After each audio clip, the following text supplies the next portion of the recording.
Welcome once again, my friends, and thank you for stopping by to listen to an old storyteller. Today we have a story from Wales, and the title of this story is The Fairies of Caernarfon. Once upon a time, a lot of fairies lived in Mona. One day, the Queen Fairy's daughter, who was now 15 years of age, told her mother she wished to go out and see the world. The Queen consented, allowing her to go for a day and to change from a fairy to a bird, or from a bird to a fairy, as she wished.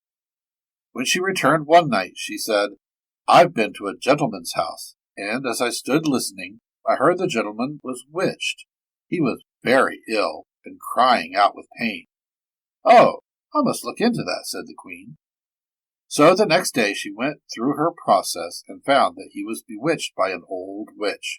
So the following day she set out with 6 other fairies, and when they came to the gentleman's house, she found he was very ill.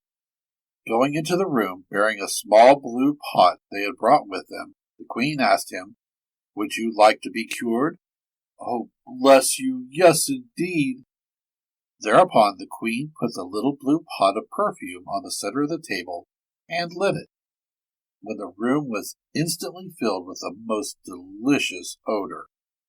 Whilst the perfume was burning, the 6 fairies formed in a line behind her, and she leading, they walked round the table 3 times, chanting in chorus, "Round and round 3 times 3, we have come to cure thee."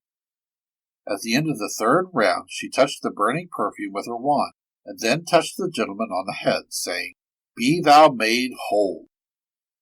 No sooner had she said the words than he jumped up hale and hearty, and said, "Oh, dear Queen, what shall I do for you?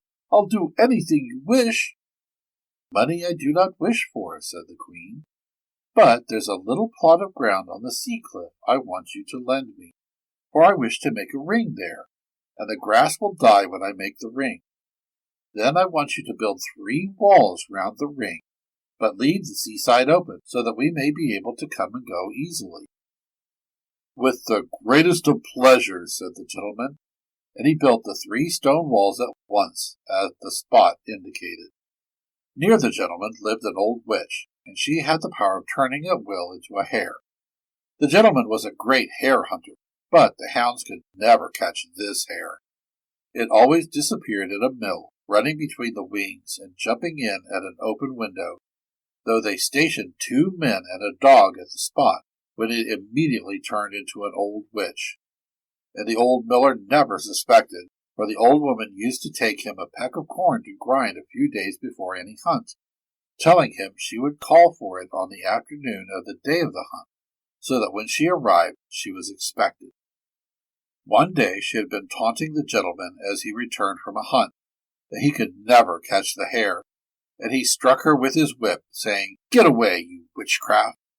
Whereupon she witched him, and she fell ill, and was cured as we have seen. When he got well, he watched the old witch, and saw she often visited the house of an old miser who lived near by, with his beautiful niece.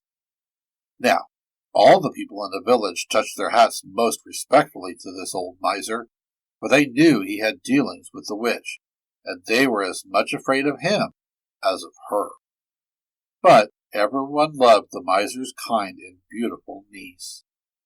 When the fairies got home, the Queen told her daughter, "I have no power over the old witch for 12 months from today, and then I have no power over her life. She must lose that by the arm of a man." So the next day the daughter was sent out again to see whether she could find a person suited to that purpose.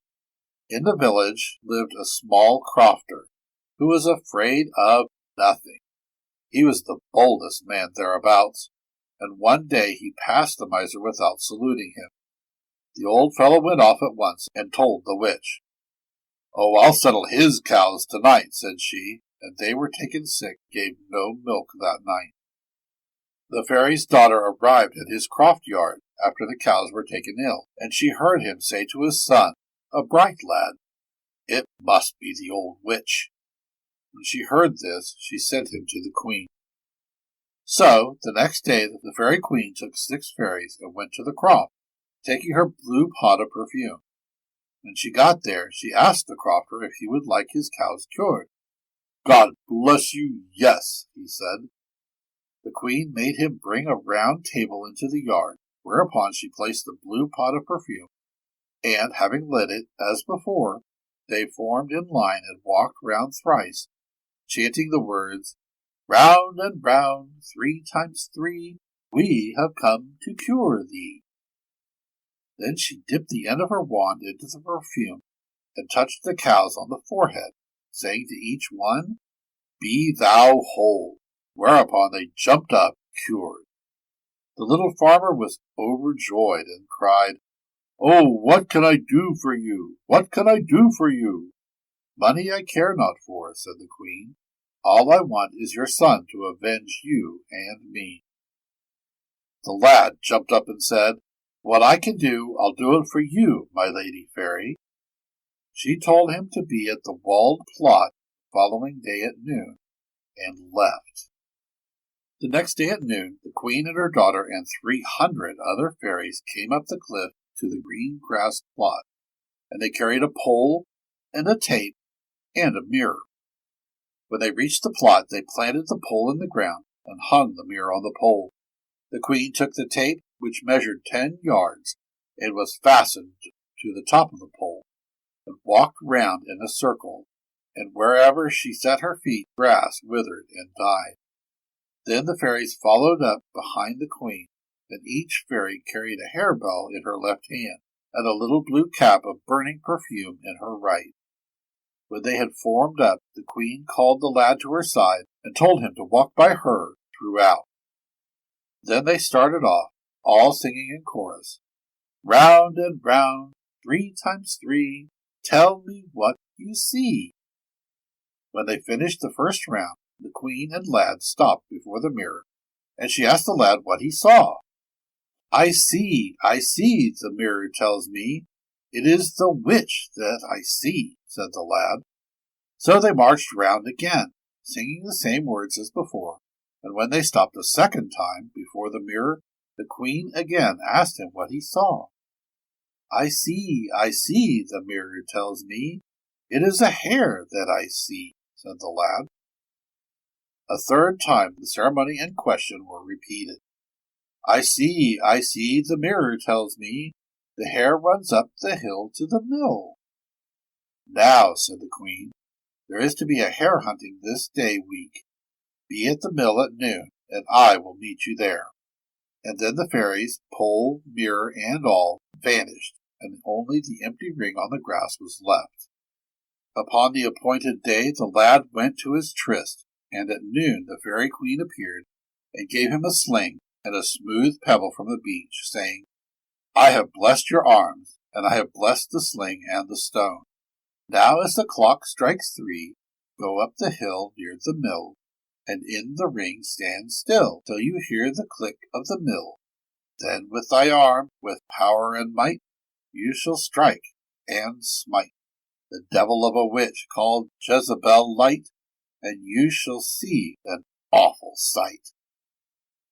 The lad did as he was bidden, and presently he heard the huntsman's horn and the hue and cry, and saw the hare running down the opposite hillside, where the hounds seemed to gain on her. But as she breasted the hill on which he stood, she gained on them. As she came towards the mill, he threw his stone, and it lodged in her skull, and when he ran up, he found he had killed the old witch. As the huntsmen came up, they crowded round him, praised him, and then they fastened the witch's body to a horse by ropes, and dragged her to the bottom of the valley, where they buried her in a ditch. That night, when the miser heard of her death, he dropped down dead on the spot. As the lad was going home, the queen appeared to him, and told him to be at the ring the following day at noon. The next day all the fairies came with the pole and mirror, each carrying a harebell in her left hand, and a blue cup of burning perfume in her right, and they formed up as before, the lad walking beside the queen. They marched round, and repeated the old words, when the queen stopped before the mirror and said, What do you see? I see, the mirror tells me. It is an old plate cupboard that I see. A second time they went round, and the question was repeated. I see, the mirror tells me, the back is turned to me. A third time was the ceremony fulfilled, and the lad answered, I see, the mirror tells me, a spring door is open to me. Buy that plate cupboard at the miser's sale, said the queen, and she and her companions disappeared as before.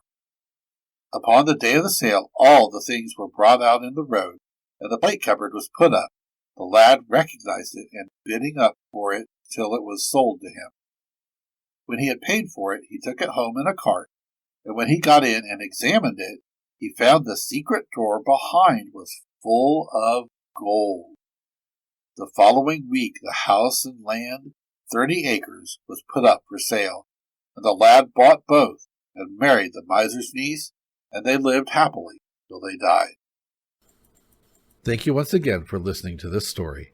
If you enjoyed this story, please press that like button. Also, please help an old storyteller out by subscribing to my channel.